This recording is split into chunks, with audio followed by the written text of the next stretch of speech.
again, so we're all set. Thank you, everybody, for that. So my name is Dr. Kara Shambakuro, and this is just a short overview of how I use the workshop model in my composition class. The students you'll hear from today are all in composition, but I do use this in my upper level English classes as well and in other classes I've taught. So I think it's applicable to a lot of different situations, as you'll see when we walk through. So first, to sort of answer the question of what is a writing workshop model, and really it's just time in class to work on things. What I end up doing is just blocking out chunks of time for students to do the work in class, and that can look like a couple of different things.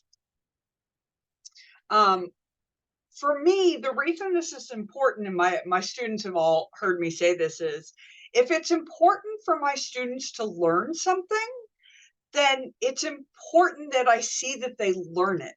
And if they're working on writing papers at home or presentations or whatever it is we're doing, if they're doing it outside of class, I can't see whether or not they're getting it. I can't see that they hear me say smushy face. If I can't see the smushy face, you know, that they're confused about something or they're not getting something, then I can't help them. And so that was the biggest reason why I started working with this model. We don't do busy work in my class, right? We don't do anything to fill time. Everything leads to something else. And so everything's important. And so if it's important for them to learn it, it's important for them to learn it. By building in-class time for them to work and ask questions and show me things, it ensures that I can see that. I can see their works in progress, but I can also hear the conversations they're having with each other. So I can sort of hear where there's a question that maybe they wouldn't feel comfortable asking a question, or I can see what a gap is that I should fill. And those things help the students understand and ultimately demonstrate what it is they want to do. Because during these workshops, and this is key, I'm not sitting at the desk zoned out, right? Like I always call it sharking, but I'm always walking around the room and in between desks and looking at screens and that sort of thing. And I think that helps as well. Anyone who's taught high school knows the idea of proximity teaching, right? Like students who maybe won't raise their hand to ask a question, if you're walking by and having a conversation with them, would feel more comfortable. And so that's a key part. My engagement is part of that key part of that workshop. It's not time for me to check my emails. It's not time for me to be doing something else. Literally my only job during that workshop time is to be available. The only time I'm in my email is if people have sent me a draft and we're looking at something. So just real practically about what this looks like is, and we have a 16-week semester, which I normally divide into 4 modules, usually each of which focuses on a different topic or genre. Each module then has 4 weeks. And you can see here, this is from this semester. It's actually my social issue themed Comp 2, that what we end up doing is throughout the week, you can see at the bottom that we have the assignment that was due. So every module has a major assignment at the end, and then the module scaffolds or builds towards that. So usually the first couple of weeks are introducing whatever the assignment is. We look at different examples. We do mini lessons in those first couple of weeks. And then we start building in class practices so that they have the skills they need. And if you look here where it says week 7 and 8, what we then end up doing every module is the 3rd week is always set aside for workshopping, with the idea that they will workshop the assignment. They can send it to me for a draft and then have a built-in day to revise. And then for the last week, they conference or present their work. And we'll talk about what that looks like in a minute. So one of the key parts of doing this sort of workshop model is that learning how to ask for feedback being able to hear feedback, which is a big thing, and then being able to apply it, being able to use it to revise is a key skill with anything, right? Whether it's a job or a different field or a major. And so students in my class get feedback in a lot of different ways. They receive the informal feedback as I walk around on workshop days, commenting on things. I try to make sure that I tell them, oh, that looks really cool or that's really neat, right? Work the positive in. Um, I ask questions a lot, why'd you choose that? Or what are you thinking here? That sort of thing to get them to think about that. And a lot of times I just have conversations, I'll just sit down at a table answering one question and we'll end up looking at other stuff. And so I think that's key. Revision is also part of how their work is evaluated. We use a fairly simple grading scale in my class. A C means the assignment does what was asked. A B means you revised it, and an A goes above and beyond. And so those clear boundaries of making sure revision's part of our class encourages them to sort of see it as a process. And so during the workshop days, in addition to the informal feedback, they can send me drafts for more written out feedback on their complete drafts and then get those back.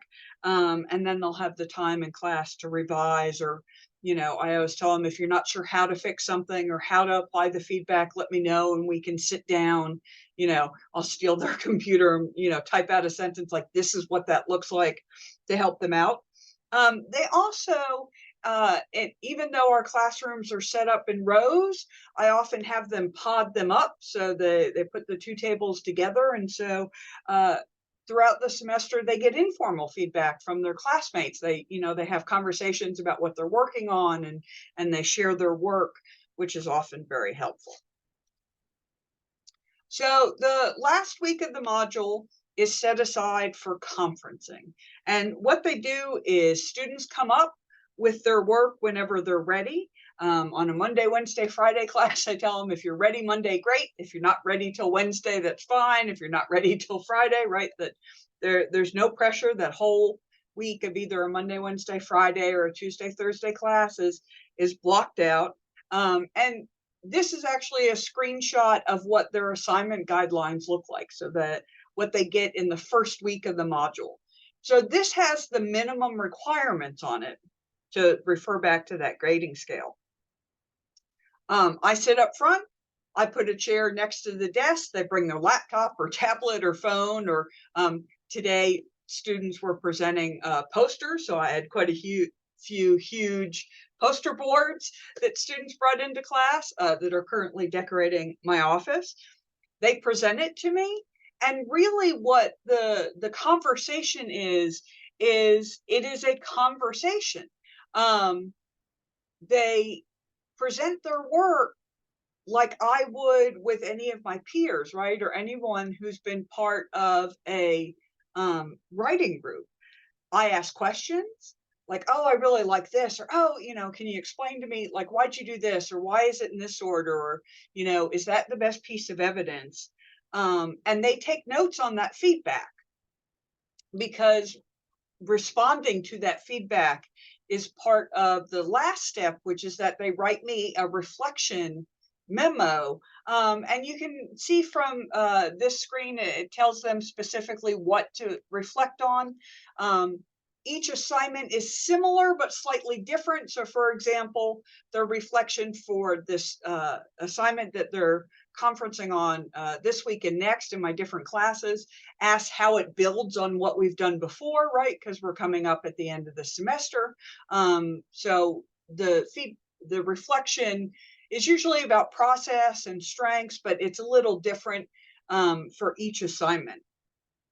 And then they either email or submit the reflection with their file attached of whatever their final project is.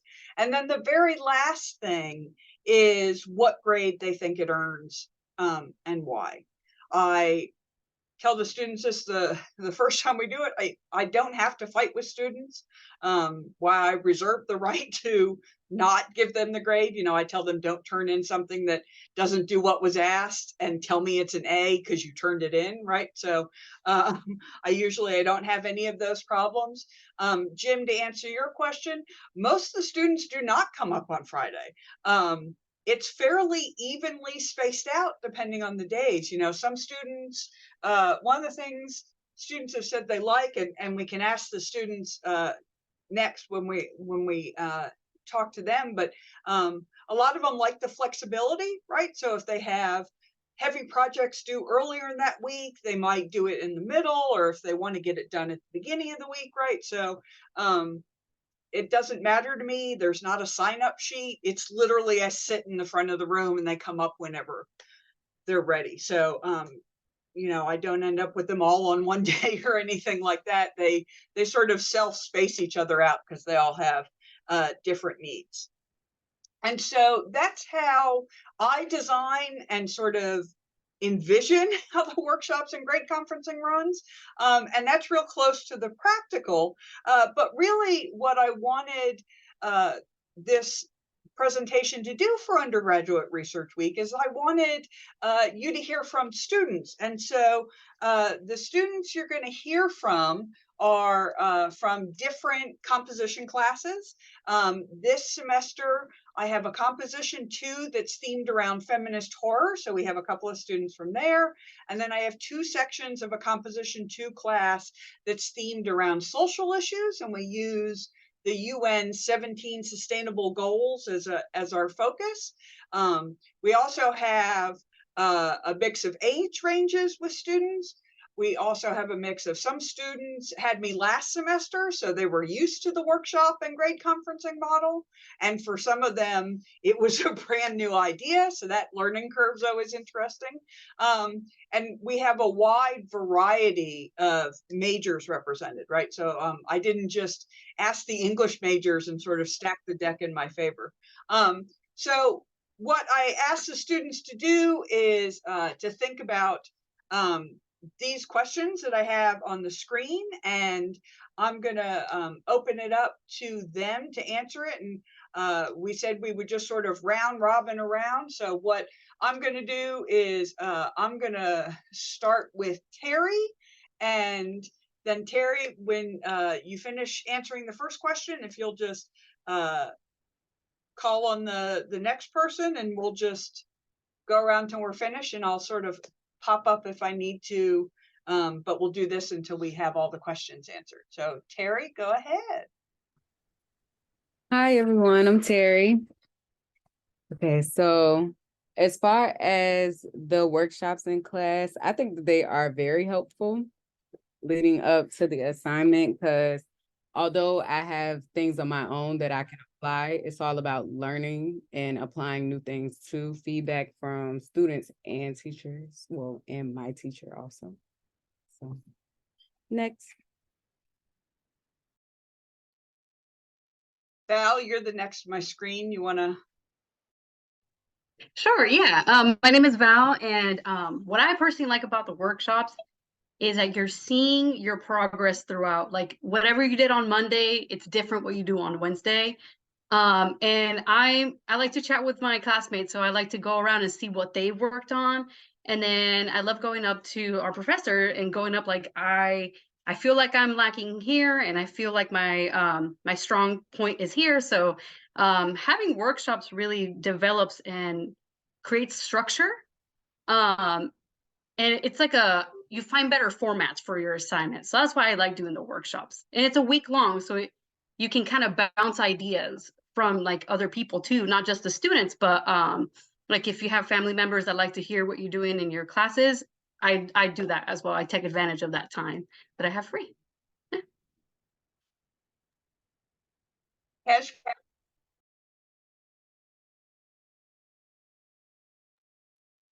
You have to unmute, Cash.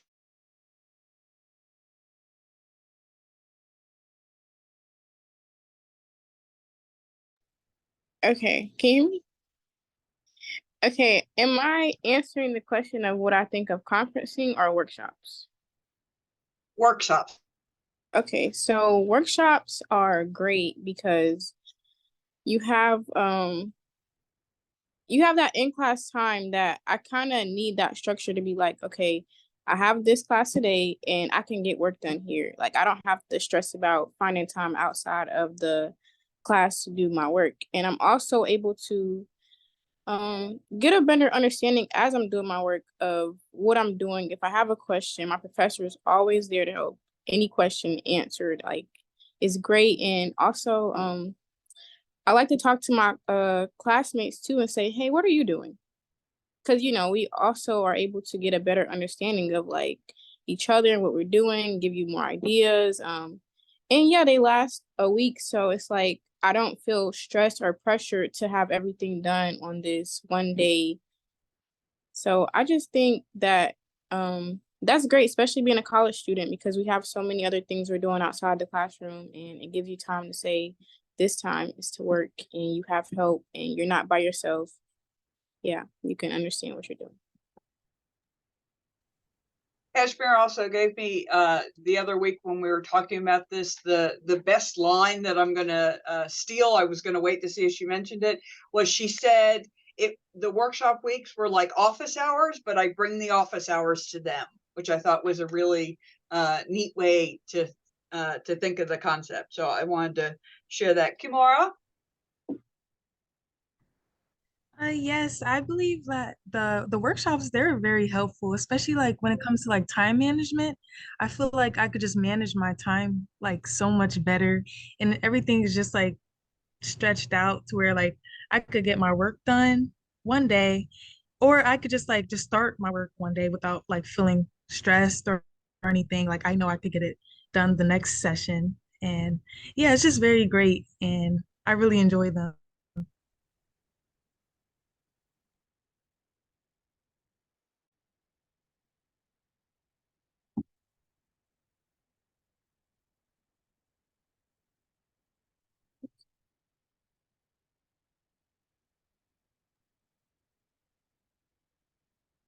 Conlon?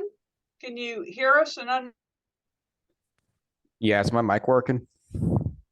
Yeah. Cool. Well, workshop days are honestly really fun. I find them enjoyable mostly because, well, I get to bounce ideas both off my classmates and my professor. And it really helps me narrow down like what I'm working on because my brain tends to like generate billions of ideas. And yeah, it gives me the time to pick something and commit to it rather than constantly running down a bunch of rabbit holes. So I really, really love the workshops. And Demi, you want to finish us off on? Yeah, I like the workshops and the conferencing because of the feedback. Sometimes it's hard putting some of the stuff together, but when you're like asking questions, you don't ever make us feel uncomfortable when we're asking questions. So I just like the feedback. I like knowing how I can better myself as a writer, and that's how it's helpful. And I like them too. They are fun. So. Thank you. And so the next one is, what do you think of the conferencing? So Terry, you want? I like the conferencing, especially since it's one-on-one, because I work better with one-on-one. What else can I say? Of course. But is there something else that you like about the?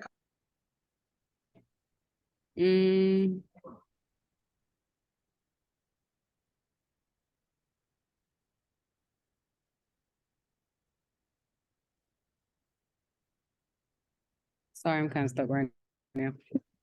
Can we come back to That's me? okay. I'll say the same thing I say in class. It's okay to say no. I don't have anything else to say. Okay, well, no, Val, I don't have anything else to say. Thank you. Val, what about you? What do you think of the? Oh, I like the conference. It's one-on-one, and then I feel like you have time to express what you're going through, because I mean, you've seen me. I'm like, I have an idea and this is what I want. How can I refine it? How can I, like, there's room for changes when we do conferencing. And I find that that's really important for us, like as we're writing or we're doing any project. For example, I have like the comic project, but I still have to figure out how I'm gonna write it. So that time, I think we spent about 10 minutes discussing back and forth. And that's really important to me because I really like we can lay out a foundation and then go based on that and just add and add. So that's what I like about the conferencing. Kashmir? Well, for me, conferencing is a must. It is a need. I'm used to it now, so I love doing it. It really gives me the time to like lay out what I have, what I need, how to improve. It kind of breaks down what I'm working towards. And like I said, having that feedback from my professor is so helpful. It just relieves so much stress from, the assignment alone. I feel like I can, because sometimes you do an assignment, like I know I can improve, but just submit what I have. But it gives you the time to say, yes, you have this, you're looking for this, so this is what you can improve on. And it really gives you time to assess yourself. So conferencing is a must. And Kim? Yes, I really love the conferencing. I feel like with the conferencing, it helps me like with my revising and like whenever I need to go back and fix my work to make it more efficient. So I really love it and it's really great. None of these students are being paid to appear on this panel. They're getting no grade incentives. I sort of feel like I need to say that because it looks like I stacked the deck anyway.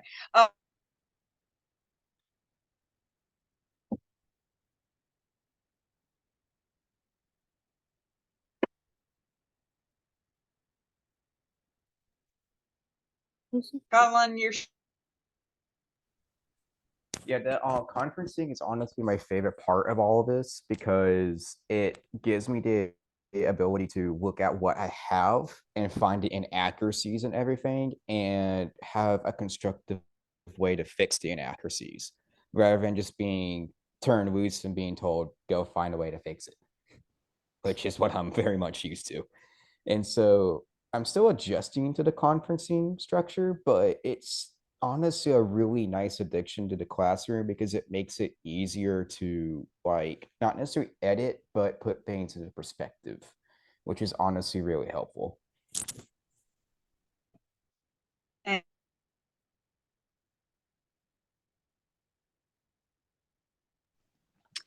I like the conversation because, well, I'm gonna agree with Colin and say it's my favorite part because it gives me my own time to assess myself with the feedback that you like give me from workshops and everything. It gives me like just to really trying to think of the word. I'm sorry.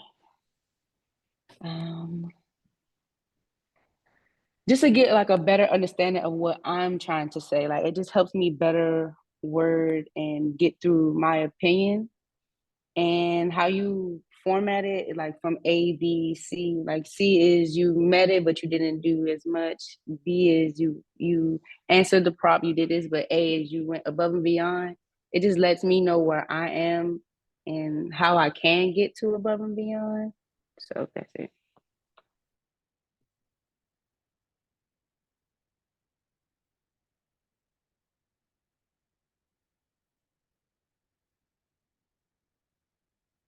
You're on mute, Dr. Shimbaka. sorry, I was in the chat box hitting the space bar. Thank you, Demi. That actually is a really good segue to the question we have in the chat that any of my students can answer. Christina asked, what's the process that you arrive at your grades? So like when you, either during the conferencing or during the reflection email, how do you sort of figure out what grade that you're getting? Well, I can answer that. For me, I always go to my assignment, then I pull up the rubric or the layout of what we were supposed to be doing. And I'm like, basically like checkbox. Did you do this? Did you do this? Did you do this? So it gives me time to say, I did this, I did this, I did this, or I didn't do this. So let me go back and add this. Or if I did do this, did I completely like answer the prompt, or whatever it is that's on the rubric.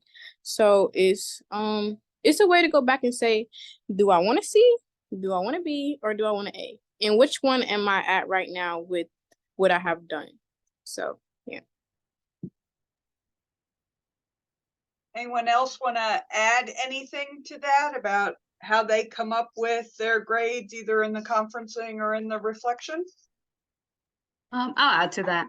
I find it for our final conference and finding a grade is definitely how often I went over to you to get feedback, and how comfortable and confident I am about submitting my assignment. Because I find if I'm just putting an A out there and I'm not, putting in the effort to make it a solid assignment, or my final revised assignment, I don't feel like I should be rewarded for that. So the last conference is where I finalize my grade, where I'm like, oh, okay, I feel like this is really good, and this is what I feel I should receive. So that's how I go about choosing what kind of grade I want, because I'm very critical about the way I write and stuff. And two, because students have the option to send me a draft for me to provide feedback, I keep track of that in my sheet. So if they turn in their reflection and, for example, say, well, this deserves a B, but in their reflection don't say anything about revision, that's when I go back to my sheets and say, and I'll reply to their email. I'm like, this definitely meets the minimum requirements, and I'll give them some feedback, and I'll say, you say this earns a B, but I don't have any record of a draft, so I don't see any evidence of revision. And so we'll do that little bit of pushback. But I'll tell you honestly, the number of times I have to write those kinds of emails are very slim. In my experience, students do go above and beyond. They do the extra revision and don't give themselves enough credit, I don't think, for the work that they've put in, both in the process and the final product. Because I think both of those are equally important. And so for the most part, that's been my experience. Are there, for my students, is there anything, because a lot of you have talked about why it's helpful. Is there anything we haven't mentioned about how the workshops or the in-class time or the grade conferencing is helpful that you want to make sure you?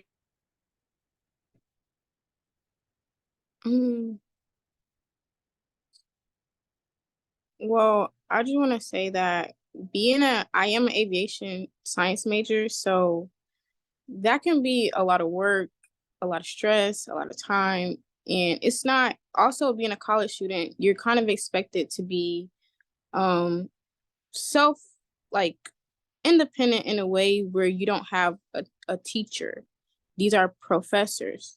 But it helps having a professor who is also a great teacher to help you understand. And also being a freshman, like I didn't come to college knowing everything. So having this breakdown of helping me learn, not just giving me work and saying, do this, like I'm learning.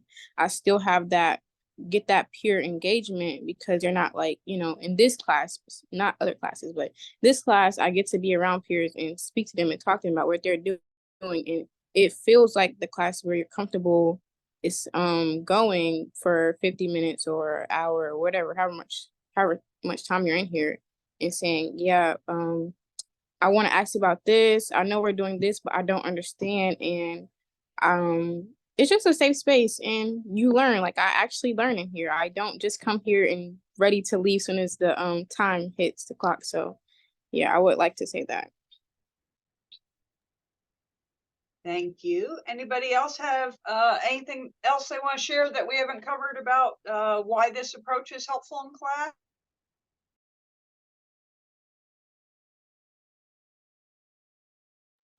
I mean, I've got one thing. Sure.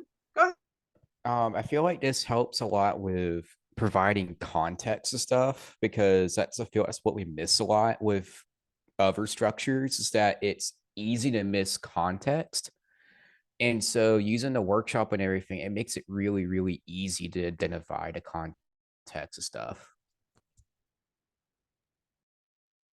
Thanks, that's great.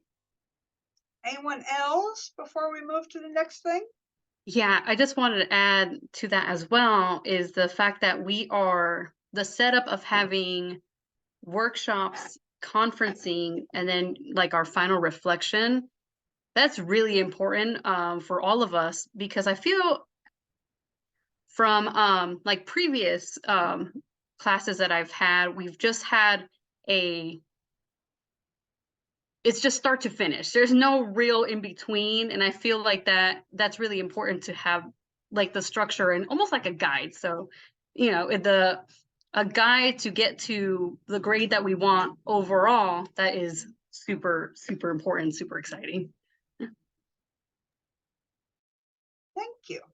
And then the open question for any of my students, is there anything else you want to share about sort of how the workshops or grade conferences work with the rest of the class, or anything else that we haven't covered that you would like to share with?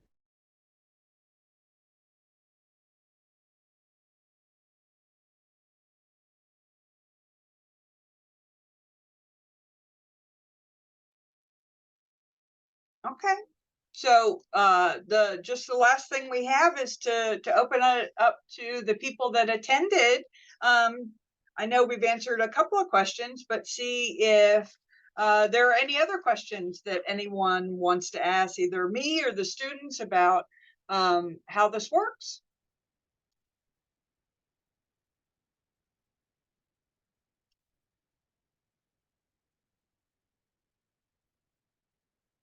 Nobody. They're all stunned into silence. We've answered everything. Yes, Dr. McKee. Hi. So I guess I had a question about how how this works as far as like buy-in on the class. Like if students just don't attend those days, how is that sort of integrated into the process? I mean, I understand like most things we do, there has to be buy-in from both sides in order for this to be an effective strategy. So I wasn't sure how you handle or if there is even a way to handle if students just don't do the conference method or model. Well, so there are sort of there are two answers, because I think there are sort of two different situations, and the students can chime in if I've missed something. It becomes really clear in class, the way class runs, that you're not going to do well in the class unless you participate in this model, right? Like unless you're turning in drafts, unless you're, sitting down with the feedback, unless you're revising it, you can pass, right? Like you can turn in work that meets the minimum requirements, but that's probably, as high as you're going to get. I tell my students that there is nothing wrong with earning C's, because there's not. Somewhere along the way, we demonized getting a C, but especially because I teach GE classes, I tell them that, if you're having a hard semester, or if you're working a lot of hours, or if this is not your major and you absolutely can't stand English and you just need to earn that C to check off the GE class, like that's fine, because you all are adults, you're not children, and you are making that decision. I tell them everything's a choice. Choices have consequences, but y'all are adults. And so for the most part, I don't think there's a problem with buy-in. What I do notice is towards the end of the semester, like now, if as students become more and more overwhelmed and stressed with other classes, I see fewer of them in the workshop weeks, mainly because they're using the flexibility of my class to sort of make everything else work, and that's fine. So far as the not participating in the conferences, and I'll leave this the students to answer it. I think you get more out of the conference, but if you're sick or you can't come or something else is coming on, there's no penalty for that other than you don't get the feedback in the conference. They're allowed to email me the work with the reflection, but they can't answer that. What feedback did you get? You know, there's a chunk of the reflection that they just can't respond to. Even though there's not a great penalty, I can tell you that the students that do that don't do as well as the students that participate in the workshop. But I don't know if any of the students have anything to share about sort of what convinced you to buy into doing this model, other than I told you to.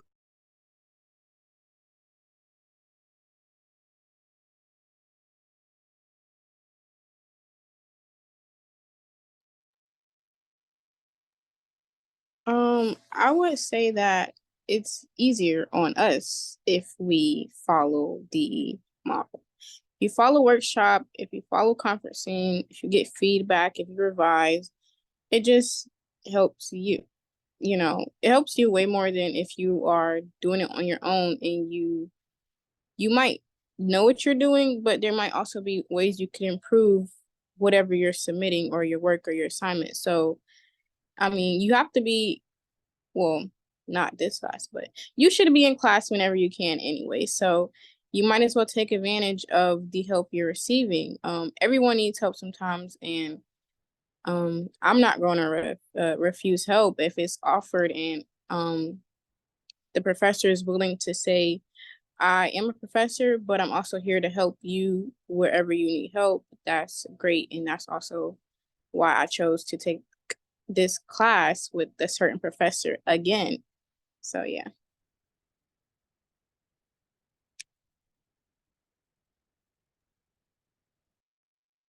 I have a question. Yes, ma'am. Are you doing a formal study of this with external evaluators? And if so, are you doing like a longitudinal study where the students are followed? I am not doing either of those things. Okay, thank you. Yes, ma'am. Any other questions, either based on the presentation or that you've thought of that we can answer?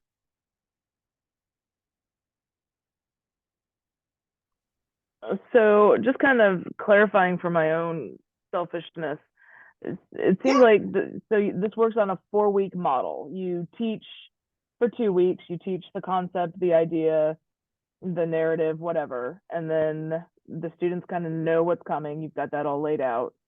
The 3rd week is workshop week, so you start maybe brainstorming, writing, pre-writing, however all that works, research even, and then 4th week is conferences, and the assignment is due, whether it's essay, poster, podcast, whatever, is due at the end of that 4th week, beginning of the 5th week. So it's so we conference that 4th week. But I also have no penalties for late work. So I tell that, you know, I encourage them after they finish conferencing with me to go sit at their desk and write their email and submit it, because otherwise you forget. But I have some students that want to make revisions, right, one more time before they submit the reflection email, or, you know, they have some other thing they have to do. And so they'll email it to me the next week or whatever else. I generally don't have any problems with that, right? I don't get 500 assignments at the end of the semester or anything. What I have found is that for the most part, the students who need the flexibility of a little extra time take it. And it doesn't really end up being an issue or anything. I do have a hard deadline about 2 weeks before the end of the semester that they have, you know, is the hard deadline for turning in anything that's missed. And that's just practical. You know, I have 100 and something students, and, you know, four different classes in a semester that I want time to be able to grade it so they know what their grade is, because their very last assignment Our grades are not averaged. What I tell them is our grades look at a slope like this. They start here and hopefully they end here, and what, you know, the module assignments work their way up. But their last assignment is actually to write an end of semester reflection that asks them to think about the learning they've done and their behavior and how their semester has gone and the content and the work. And based on all of that, what grade they've earned in the class. It's usually, you know, similar to what they've been earning. But that's actually what their final grades are based on. That's very interesting. Thank you. Yes. Any other questions that either I or any of the students can answer for you?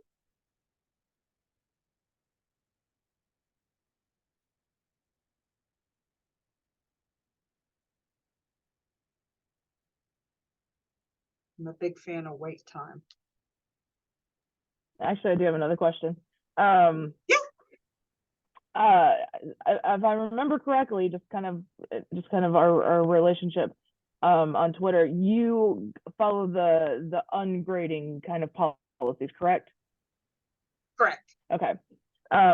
So are there assignments in the 2 weeks that lead up to conferencing and workshop? Obviously there's reading, but like I hate the term busy work, but like smaller assignments like journaling or maybe miniature research projects or discussion boards kind of leading into the writing process. And are those graded, or are those just kind of, you did it, great, you don't do it, you lose the wow, the word just wandered away, the experience of it? So we do have those assignments. I usually call them practice assignments. I do encourage them either to turn in for me to write email feedback back to them, or when I'm walking around and doing my little shark routine, I'll read the stuff to look at it. And I'll use the feminist horror class as an example. Their assignment that they're conferencing on next week is a response to a piece of scholarship.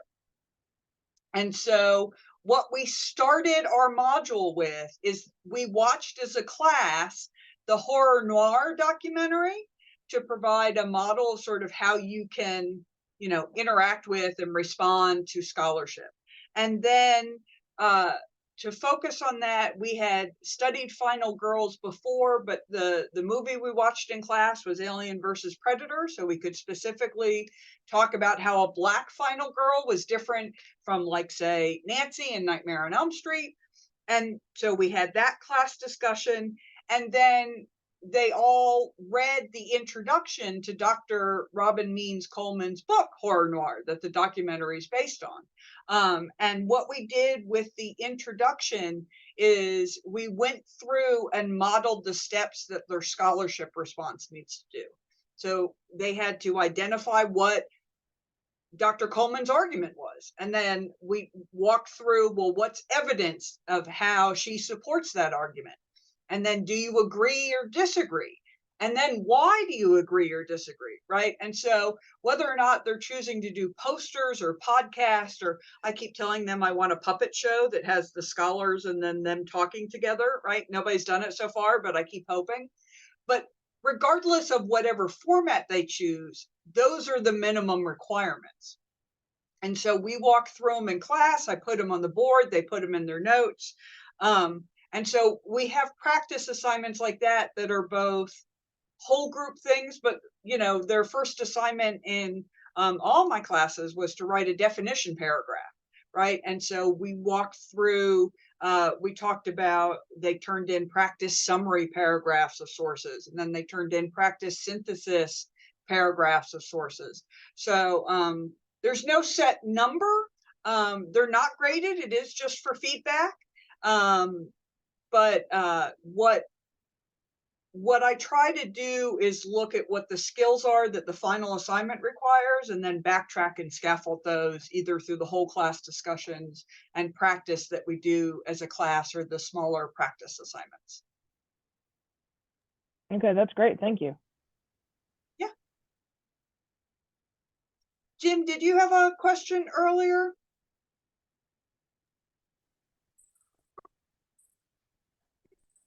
I can't hear you, Jim. Your mic's not working.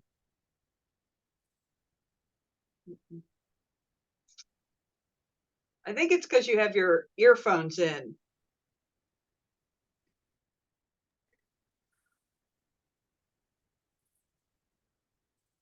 How about this? How we doing?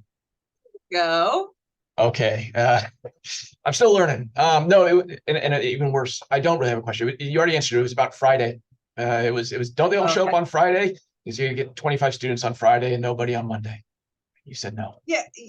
You know, Christina's heard my other sort of conversations about pedagogy in general, but I have found with this sort of approach that, you know, works in the young grading and the workshop model, I know that every professor or teacher's fear, that the boogeyman is that, you know, none of your students will come to class and none of them will do the work, and it's the day before the end of the semester and they all suddenly bury you in, you know, papers that come streaming into your office.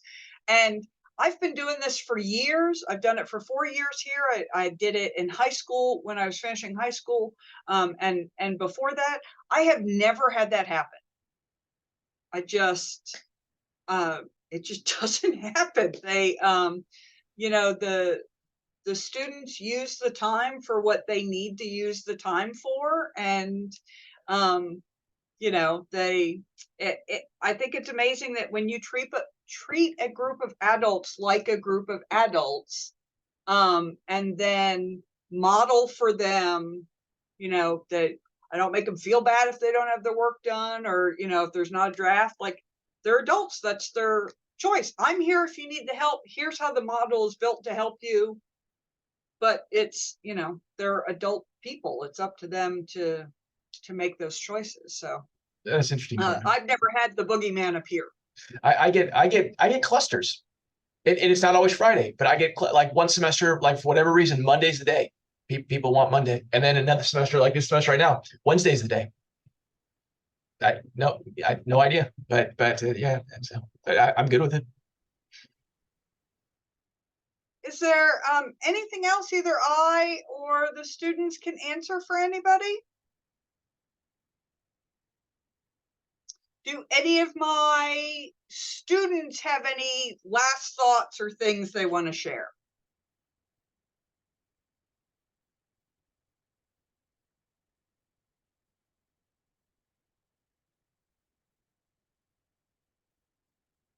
Well, I want to thank all of my students for taking the time to do this. It is a very busy part of the semester. We only have a month left. So thank you everybody for coming. I appreciate you sharing your thoughts. I wish we did more of this, of teachers and students sort of sharing what they do in their classes and what it's like from both ends. So I really appreciate that. But I'm going to end the recording and end the meeting. So thank you everybody for coming.